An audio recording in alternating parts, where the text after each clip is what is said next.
Nobody in my family supported me when I became a single mother, but once I started making a lot of money, they all wanted to get close to me. I never expected my family's reaction to hurt so much. Maybe I was naive, thinking that blood meant something more than it actually did.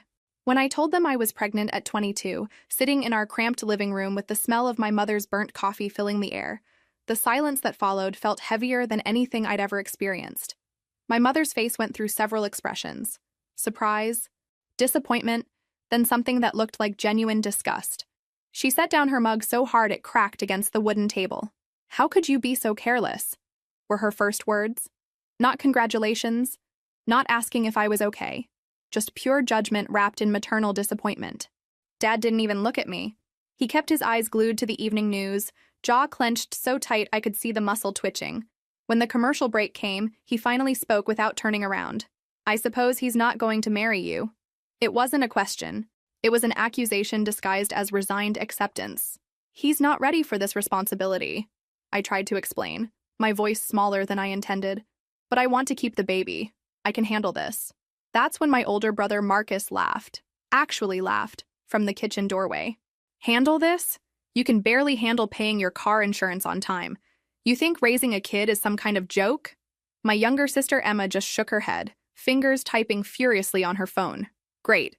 Now I'll have to explain to everyone at college why my sister got knocked up by some loser who won't even claim the baby." She looked up at me with genuine annoyance. "Do you have any idea how embarrassing this is for the rest of us?" The words stung more than any physical blow could have. This wasn't how I'd imagined telling them. I'd pictured concern, maybe some disappointment, but ultimately support. Instead, I got treated like I'd committed some unforgivable crime against the family reputation. "What will the neighbors think?" Mom finally said, rubbing her temples like my pregnancy had given her a migraine. "Mrs. Patterson next door has been bragging about her daughter's engagement for months. Now what am I supposed to say when she asks about you?" "Maybe you could say you're going to be a grandmother," I suggested quietly, though I already knew that wasn't the response she wanted. Dad finally turned around, and the disappointment in his eyes made my chest tight. "You made your bed, sweetheart. Now you get to lie in it. Don't expect us to clean up this mess for you." The rest of the evening dissolved into uncomfortable silence and whispered conversations between my parents that stopped whenever I entered the room. Marcus left without saying goodbye, and Emma went upstairs, probably to call her friends and complain about her irresponsible sister. That night, lying in my childhood bed surrounded by participation trophies and faded boy band posters, I realized something fundamental had shifted. The people I'd always counted on to catch me when I fell had just stepped aside and watched me hit the ground. I placed my hand on my still flat stomach and made a promise that would define the next decade of my life. I would prove them all wrong. Not just about my ability to raise this child, but about who I really was underneath their low expectations. The weeks following my announcement turned our house into a war zone of passive aggression and cold shoulders. Mom started declining invitations to book club meetings and canceled her monthly coffee dates with Mrs. Patterson. When I asked her about it, she gave me a look that could freeze water. "I need time to figure out how to explain your situation," she said, emphasizing situation like it was a terminal diagnosis. "Some things require delicate handling." The delicate handling apparently included pretending I didn't exist. Family dinners became awkward affairs where conversations died the moment I sat down. Marcus would check his phone constantly, Emma would eat in silence, and my parents discussed everything except the elephant in the room, or rather, the baby growing inside it. When I mentioned needing help setting up the crib I'd bought secondhand, Dad looked at me like I'd asked him to donate a kidney. "That's not really my area of expertise," he said, though he'd helped Marcus move apartments 3 times in the past year. The financial support I'd hoped for never materialized. When I mentioned struggling to afford prenatal vitamins on my part-time retail salary, Mom suggested I make better spending choices. This from a woman who spent $40 getting her nails done every 2 weeks. "You decided to go through with this pregnancy," Emma said during one particularly tense breakfast. "That means handling all the consequences yourself. We shouldn't have to sacrifice our own plans because you couldn't use protection." Even worse than the lack of financial help was the emotional isolation. My childhood bedroom felt like a prison cell, where I was serving time for the crime of getting pregnant. They made it clear I was a source of shame they wished they could hide from the world. The breaking point came during my 6th month when I asked if they'd like to come to my next ultrasound appointment. I thought seeing their grandchild might soften their hearts, might remind them that this baby was family too. Mom's response was swift and brutal. "I think it's better if you handle these appointments alone." We don't want to give people the wrong impression about our involvement in this situation. Dad nodded in agreement. You're an adult who made adult choices. Time to start acting like one. That night, I sat in my car outside a Target parking lot staring at the ultrasound photo of my baby. The technician had been so excited, pointing out tiny features and explaining how healthy everything looked. I'd imagined rushing home to share that joy with my family, maybe even earning a smile from my mother. Instead, I had nobody to call. Nobody who cared that my baby had strong heartbeat and perfectly formed fingers. Nobody who wanted to hear that the due date was confirmed for late January. I made a decision that would define my next chapter. I started looking for my own apartment. If I was going to be completely alone in this, I might as well be alone somewhere that didn't constantly remind me how unwanted I was. When I told them I was moving out, the relief on their faces was unmistakable. Finally, their embarrassing problem would be out of sight and out of mind. Probably for the best, Dad said, not even looking up from his newspaper. Give everyone some space to adjust. Mom's only concern was practical. Make sure you have your mail forwarded so nothing shows up here with your name on it. As I packed my few belongings into cardboard boxes, I realized they weren't just letting me leave. They were encouraging it. Their own daughter, carrying their first grandchild, had become so inconvenient that my absence felt like a gift to them. My daughter arrived on a freezing Tuesday in January, 3 weeks early, and determined to make her entrance during a snowstorm that shut down half the city. I drove myself to the hospital at 2 in the morning. Contractions coming every 5 minutes, windshield wipers fighting against the ice. The labor was brutal. 18 hours of pain that felt like my body was being torn apart and rebuilt. But the moment they placed that tiny, perfect baby on my chest, everything else disappeared. She had dark hair and eyes that seemed to look right through me, as if she already understood we were a team of 2 against the world. What's her name? The nurse asked. Pen poised over the birth certificate. Lily, I whispered, remembering how my grandmother used to grow lilies in her backyard garden. At least someone in our family had shown me unconditional love, even if she'd been gone for 5 years. My phone sat silent on the bedside table. I'd sent one text to my mother when labor started. Baby coming now. No response. No frantic calls asking for updates. No worried parents rushing to the hospital to meet their first grandchild. When visiting hours started, I watched other new mothers receive flowers, balloons, and tearful grandparents eager to hold the newest family member. My room remained empty except for one visitor, Mrs. Chen from downstairs in my apartment building, who brought homemade soup and stayed for an hour cooing over Lily. Your family must be so excited, she said innocently, assuming they were simply running late.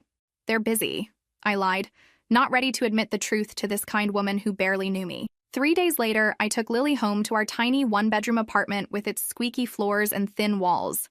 I'd prepared as best I could on my limited budget, a crib from Goodwill, baby clothes from discount stores, and enough diapers to last maybe 2 weeks if I was careful.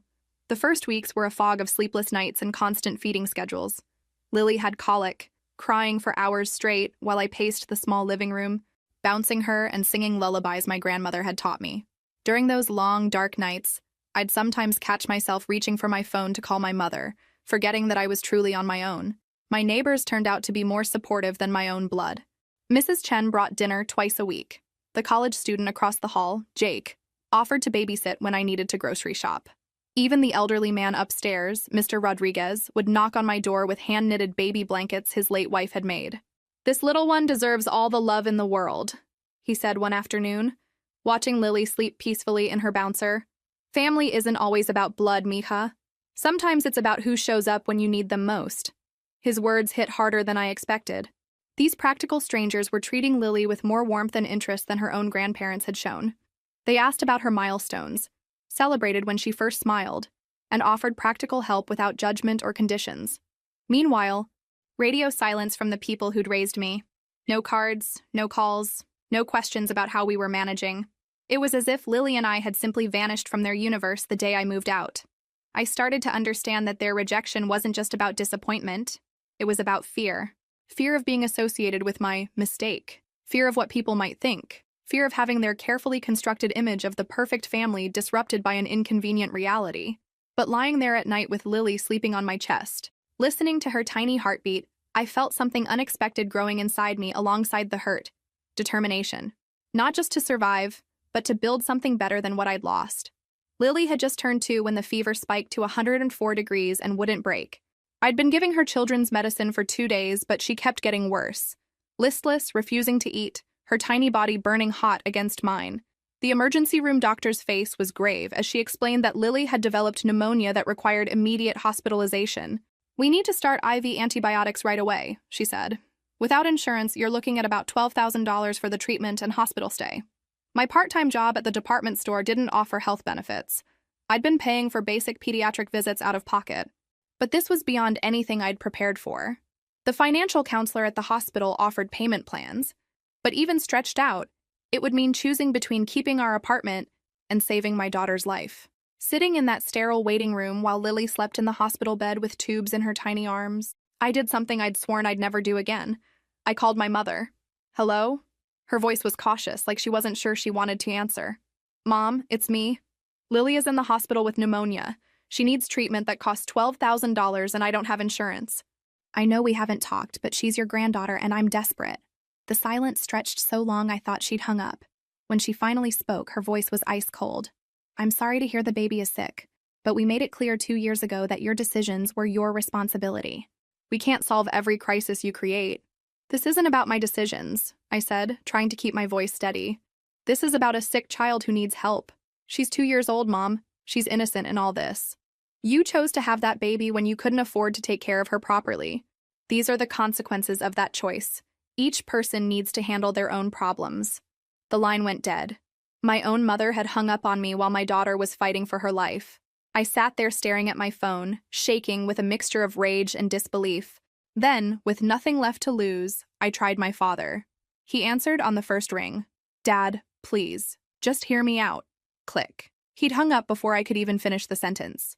Marcus was next. At least he let me explain the situation before delivering his verdict.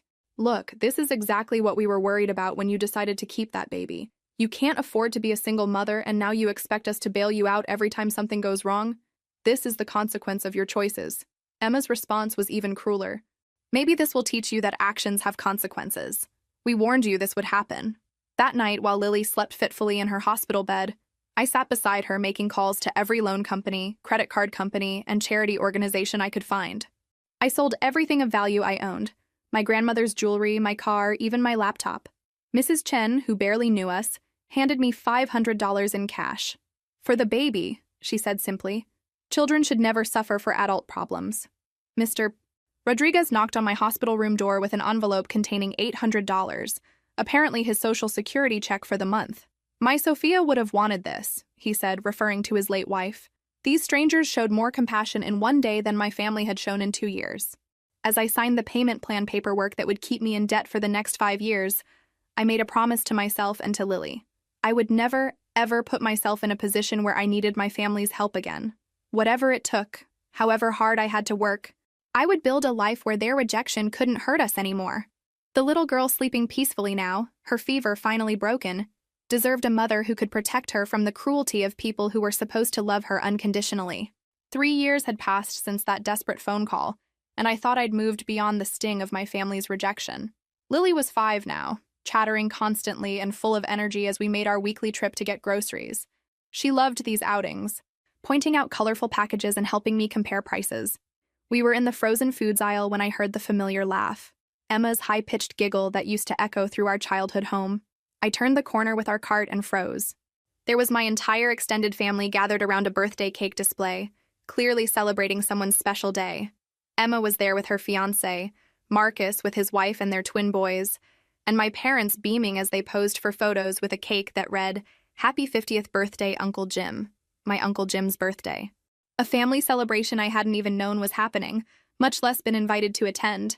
For a split second, I considered backing away before anyone noticed us. But Lily had already spotted the colorful balloons tied to their shopping cart. "Mommy, look at all the pretty balloons," she said loudly, pointing in their direction.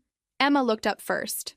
Our eyes met across the supermarket aisle, and I watched her face go through a series of expressions: surprise, recognition, then something that looked almost like panic. She quickly looked away and started talking animatedly to her fiancé, as if she hadn't seen us at all. Marcus noticed us next. He whispered something to his wife, who immediately turned to look. I saw her mouth form a small O of recognition before she too turned away. suddenly very interested in reading ingredient labels on frozen pizza boxes. But it was my grandmother's reaction that hurt the most. Grandma Rose had always been my favorite, the one person who'd shown me genuine affection during childhood. She'd been the one to teach me how to braid my hair, and had always slipped me an extra dollar when Mom wasn't looking. Now she looked directly at me holding Lily's hand, and for just a moment I saw recognition and maybe even warmth in her eyes. But then she glanced at the rest of the family and something shifted. She turned her head away deliberately, pretending she hadn't seen us. "Mommy, do you know those people?" Lily asked innocently, tugging on my jacket. The lady with the gray hair was looking at me. "No, sweetheart," I managed to say, my voice steadier than I felt. "I don't think so." We finished our shopping in silence while they continued their celebration just 2 aisles over. I could hear their laughter and animated conversation, the sound of a family enjoying each other's company. The family I was no longer part of. As we headed to the checkout, I caught one more glimpse of them loading their party supplies into their carts. Uncle Jim was there too, looking exactly the same as he had 6 years ago. He'd probably asked about me at some point.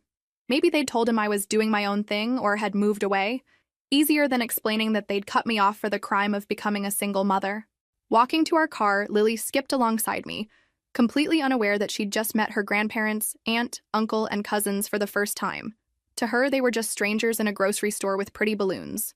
That night, after putting Lily to bed, I sat in our small living room and let myself feel the full weight of what had happened. It wasn't just that they'd excluded me from a family gathering.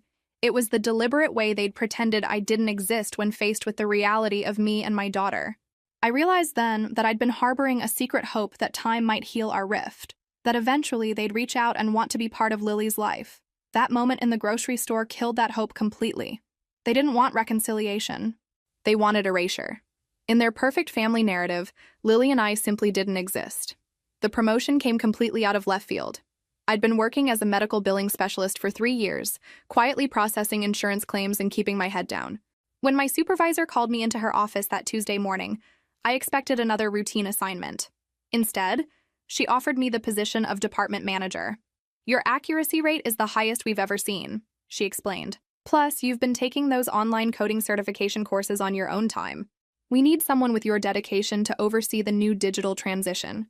The salary increase was substantial, nearly double what I'd been making. For the first time since Lily's birth, I could breathe financially. We could move to a better apartment, maybe even start a college fund for her. Within a month, the changes in our lifestyle were noticeable. I traded my beat-up Honda for a reliable used Toyota. We moved from our cramped 1-bedroom to a 2-bedroom apartment in a safer neighborhood with a playground. Lily started taking dance classes, something I'd always dreamed of giving her but could never afford. The local newspaper ran a small feature about young professionals making a difference in healthcare administration. My photo appeared alongside 3 other managers, with a caption mentioning my innovative approaches to medical billing efficiency.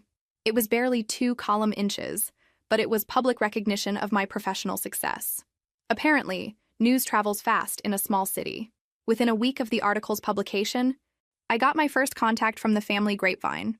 My cousin Rachel, who I hadn't spoken to in 6 years, sent me a friend request on social media along with a casual message. "Hey girl, saw your picture in the paper, so impressive. I'm actually looking for work right now and wondered if your company is hiring. Would love to catch up sometime." I stared at that message for a long time. Rachel had been at plenty of family gatherings where my name was probably never mentioned. She'd certainly never reached out when I was struggling to pay for Lily's hospital bills or when I was working 2 part-time jobs just to keep our lights on. But now that I had a management position and my picture was in the paper, suddenly she wanted to catch up. 2 days later, I ran into Mrs. Patterson, our old neighbor, at the pharmacy. Her face lit up when she saw me, which was strange since she'd always been cold after learning about my pregnancy. "Oh my goodness, I heard about your promotion," she gushed. "Your mother must be so proud. I always told her you were a smart girl who would figure things out eventually."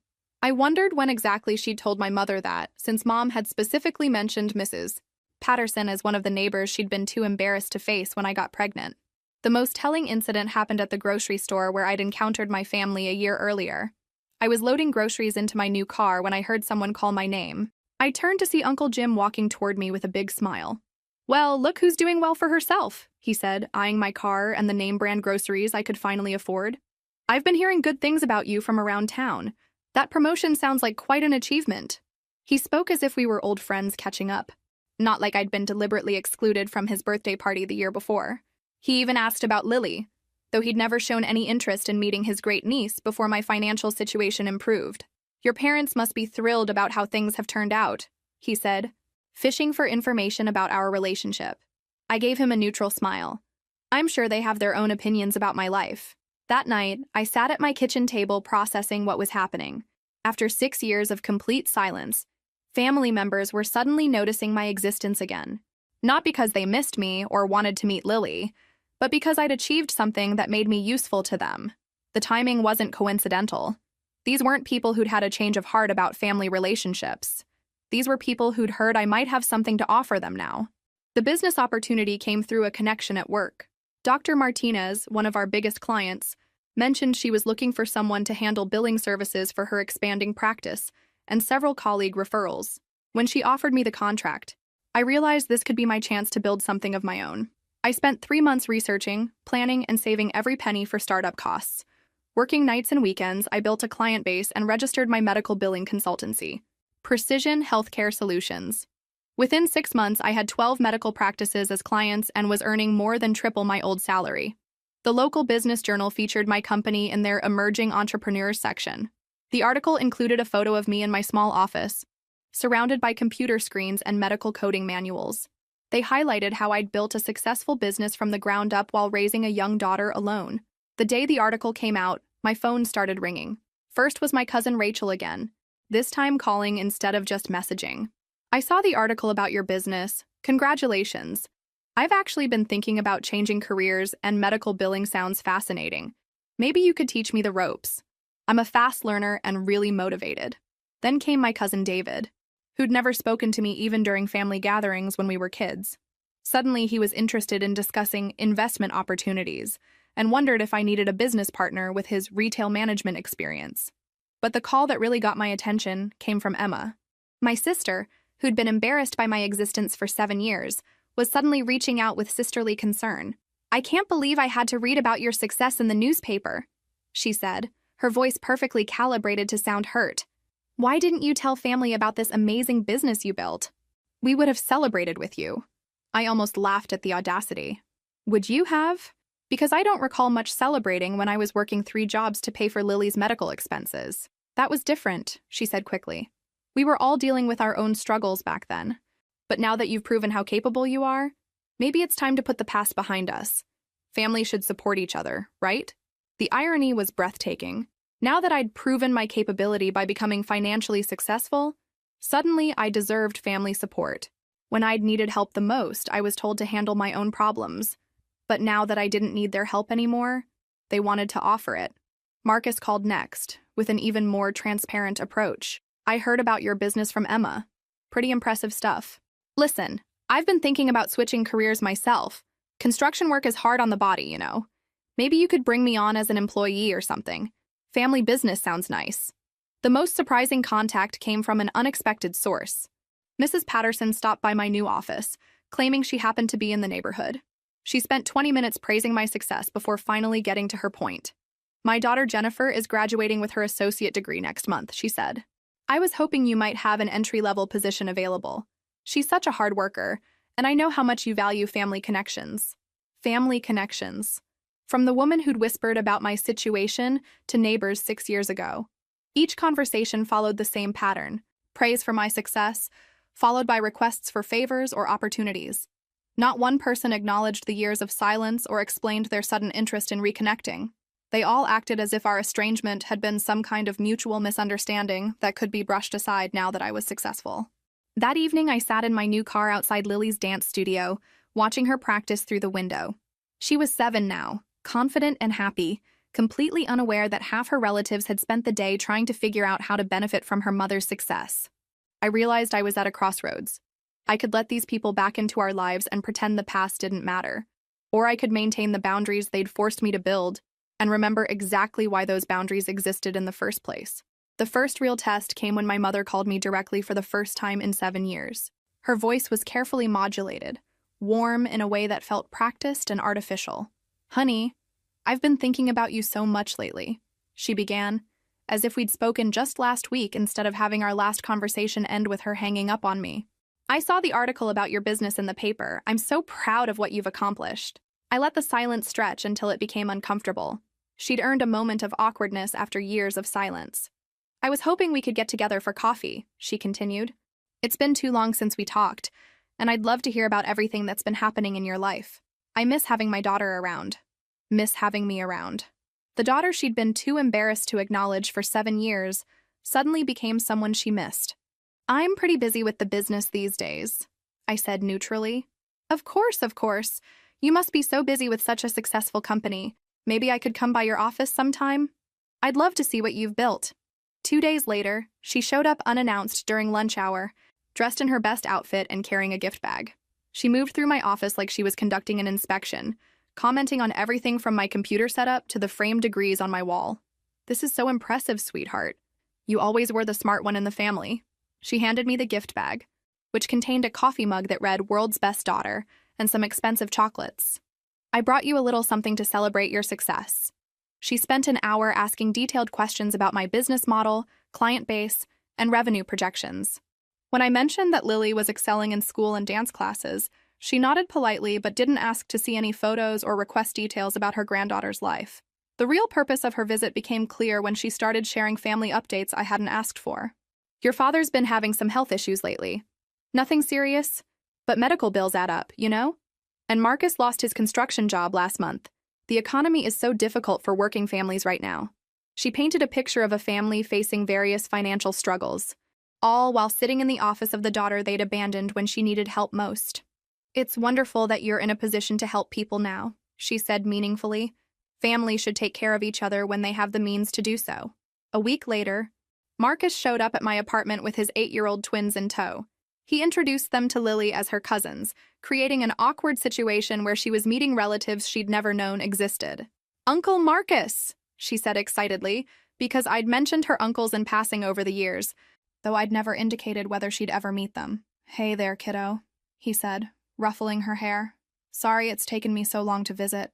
Adult life gets complicated sometimes. After the kids went to play in Lily's room, Marcus got down to business.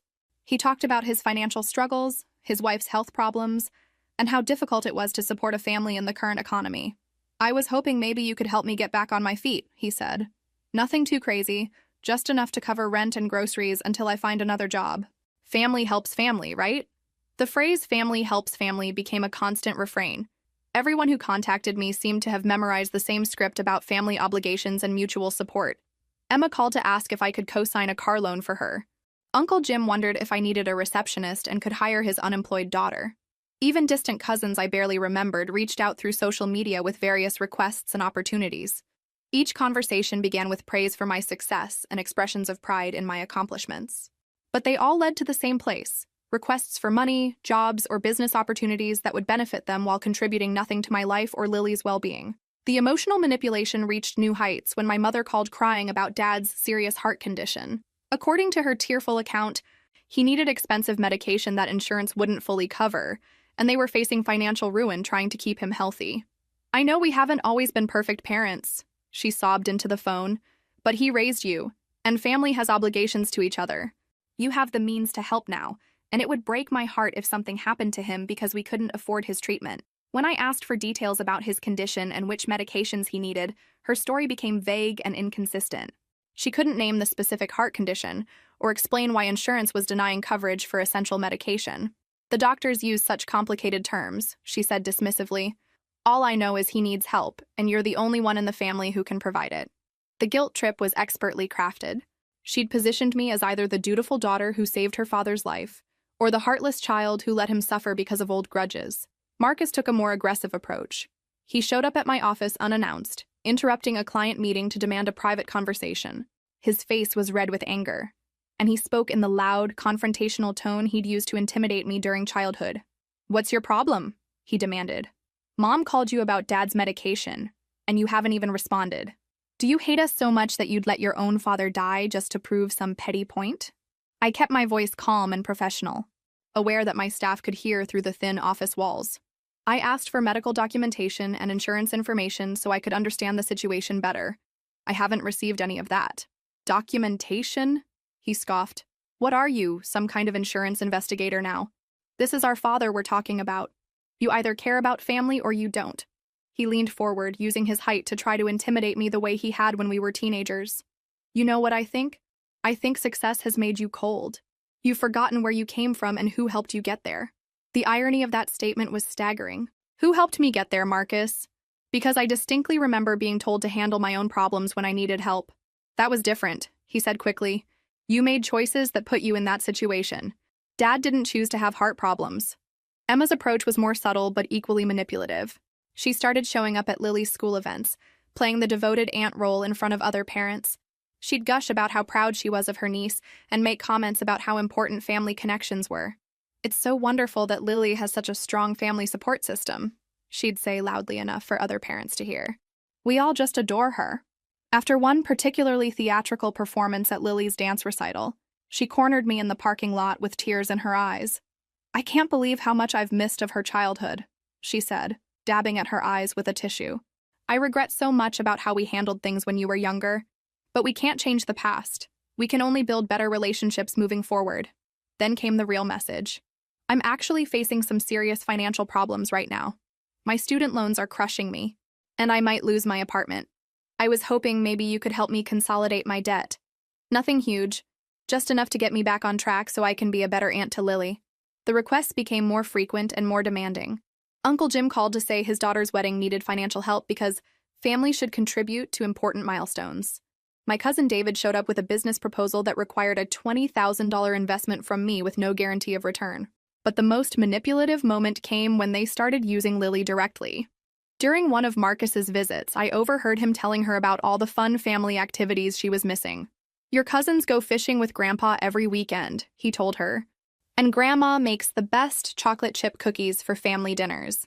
Maybe if your mom wasn't so stubborn, you could be part of all that fun. That night, Lily asked me why she couldn't go to family dinners like her cousins did. The innocent confusion in her 8-year-old eyes made me realize they were now using my own daughter as a weapon in their campaign to manipulate me. The message was clear. Pay up, or your daughter will keep suffering from the consequences of your selfishness.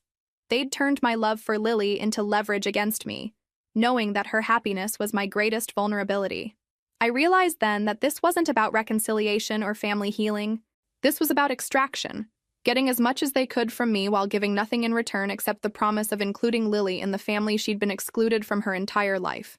The pressure campaign intensified when Dad himself finally made an appearance. He showed up at my office on a Thursday afternoon, looking older and frailer than I remembered, moving slowly and breathing heavily as he climbed the stairs. "Hello, sweetheart," he said, settling into the chair across from my desk with obvious difficulty. "I hope you don't mind me dropping by like this." His appearance was clearly calculated for maximum emotional impact. He wore an old cardigan I remembered from my childhood, and he kept one hand pressed to his chest as if his heart was bothering him. "Your mother tells me you've been asking questions about my medical situation," he said sadly. "I understand your skepticism. I probably deserve it after how we handled things when you were younger. But I'm hoping you can find it in your heart to help your old dad in his time of need." He pulled out a prescription bottle and set it on my desk. "This medication costs $800 a month, and insurance only covers 60%. At my age, on a fixed income, that's just not manageable."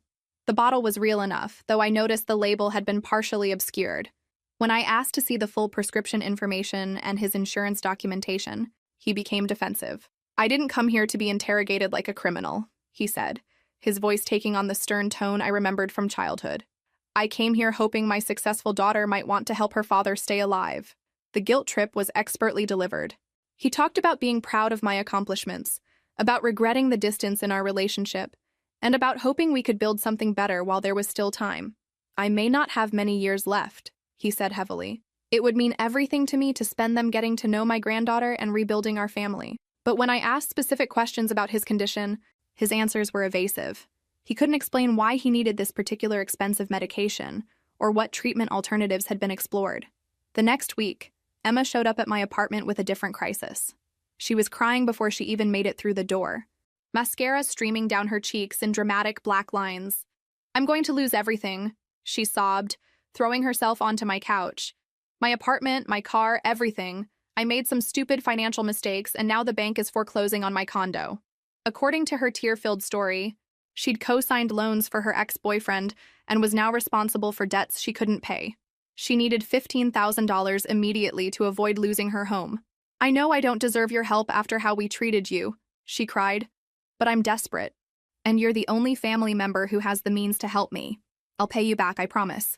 I just need time to get back on my feet." She painted a picture of herself as the victim of circumstances beyond her control, conveniently forgetting that she'd been the one to suggest I handle my own problems when I was facing my own financial crisis. The emotional manipulation reached peak intensity when they organized a family intervention. Mom called to invite me to Sunday dinner, claiming it would just be immediate family and that they wanted to discuss healing our relationships. I arrived to find the entire extended family gathered in my parents' living room, all looking at me with expressions of concern and disappointment. It felt like walking into an ambush disguised as a family meeting. "We're worried about you," Mom began, her voice full of artificial concern. "Success has changed you, and not necessarily for the better. You've become cold and suspicious of the people who love you most." Uncle Jim nodded gravely. "We understand you went through some difficult times, but holding grudges isn't healthy. Family forgiveness is important."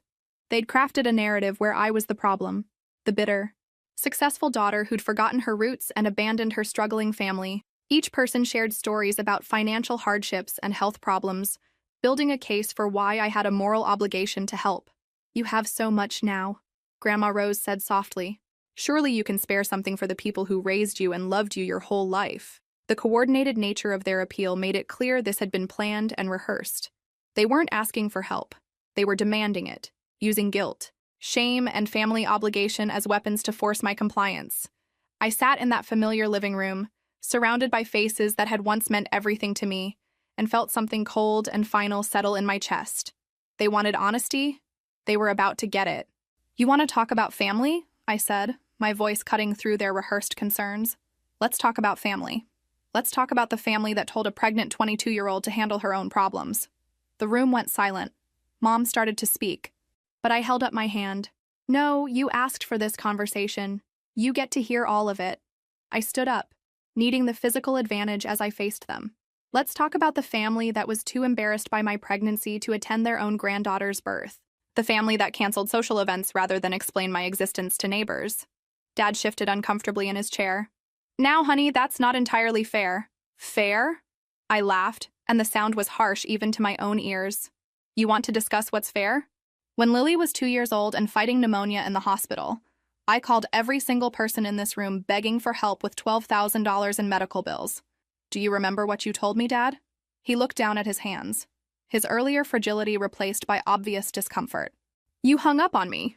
Actually hung up while your granddaughter was in intensive care. And you, Mom, told me that my decisions were my responsibility and that you couldn't solve every crisis I created. We were going through our own difficulties then," Mom said weakly. "We all make mistakes when we're under pressure." "Mistakes?" I turned to Marcus, who was staring at the floor. "What was your mistake, brother? When you laughed at me for thinking I could handle being a single mother? Or when you told me that Lily's hospitalization was the consequence of my choices?" Marcus finally looked up, his face flushed with anger. "You're being vindictive and petty. We're trying to move forward here. And, Emma," I continued, ignoring his interruption, "your mistake was telling me I was an embarrassment to the family and that you'd have to explain my situation to your college friends." Emma's tears had stopped, replaced by defensive anger. "That was years ago. People grow and change." "You're right. People do change. I changed. I learned that I couldn't count on any of you when my daughter's life was at stake. I learned that blood doesn't guarantee loyalty or love." Grandma Rose spoke up, her voice trembling. "We've always loved you, dear. Sometimes people just handle difficult situations poorly." "Loved me?" I stared at her, remembering the grocery store incident. "You looked right at me and your great-granddaughter in the supermarket and turned away because you didn't want the rest of the family to know you'd acknowledged us." The room erupted in defensive voices, everyone talking at once, trying to justify their actions or minimize their impact. "Enough!" I shouted, silencing them all. "You want to know what's changed about me? I'll tell you exactly what's changed. I used to believe that family meant something unconditional. I used to think that love was supposed to survive disappointment and difficulty." I looked at each of them in turn. "But you taught me that your love had conditions. It required me to be successful enough to benefit you, respectable enough not to embarrass you, and desperate enough to need you." "You're twisting everything," Marcus said angrily. We're here trying to rebuild relationships, and you're throwing the past in our faces. The past? I laughed again. You mean the 8 years where none of you existed in my life or my daughter's life?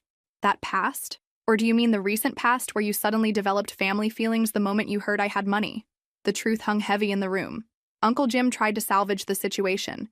We understand you're hurt, but family forgiveness? Stop.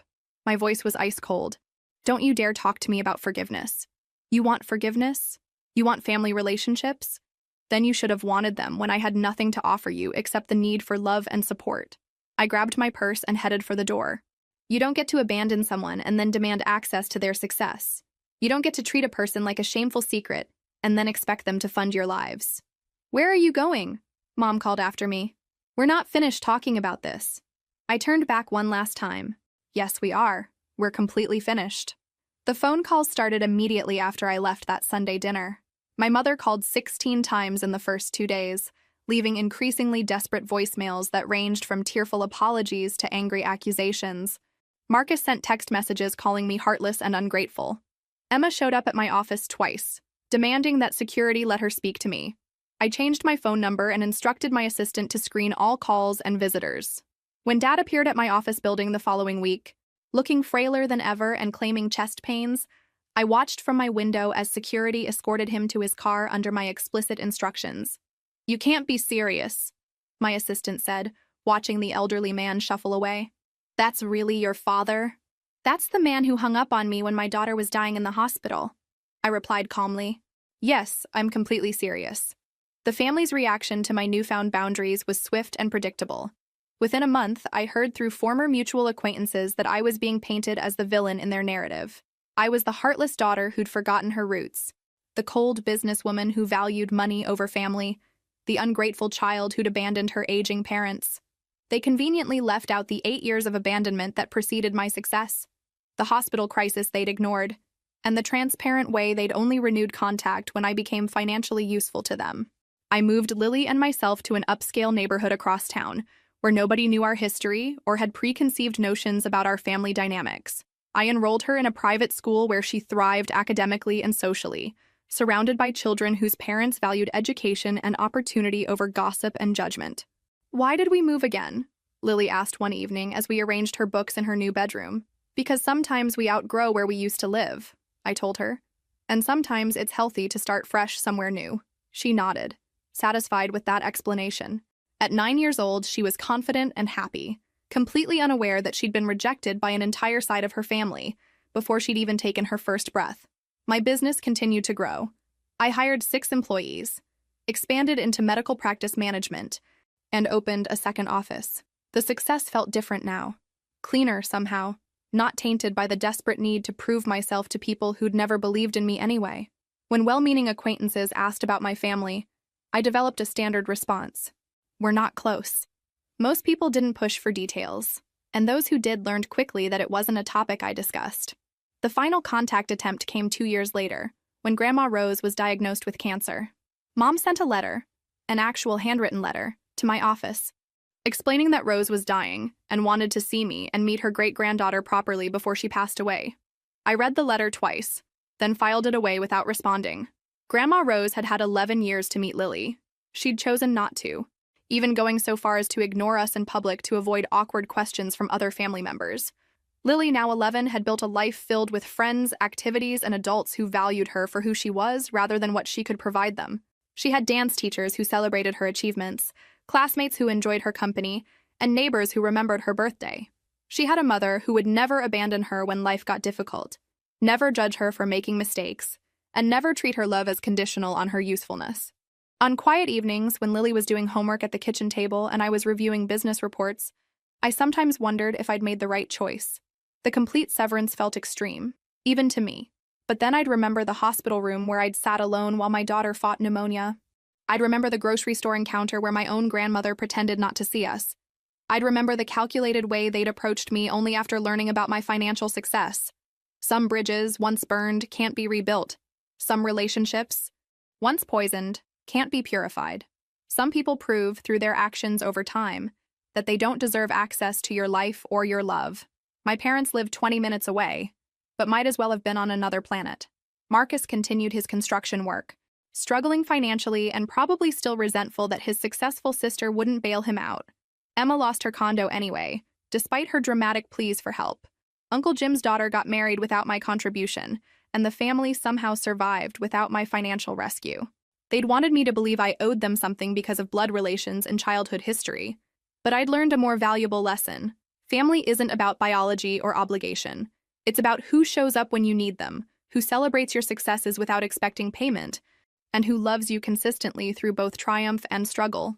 Lily and I had built that kind of family with friends, neighbors, colleagues, and each other. We'd created something better than what I'd lost, something based on choice rather than chance, on love rather than leverage, on presence rather than pressure. The girl who'd cried in a hospital parking lot, desperate for her family's help, was gone. In her place was a woman who understood that sometimes the most loving thing you can do is walk away from people who only value you for what you can give them. I'd built a life where respect wasn't purchased with money, where love wasn't conditional on success, and where my daughter would never have to beg for acceptance from people who were supposed to love her unconditionally. In the end, that was worth more than any family reconciliation could ever be.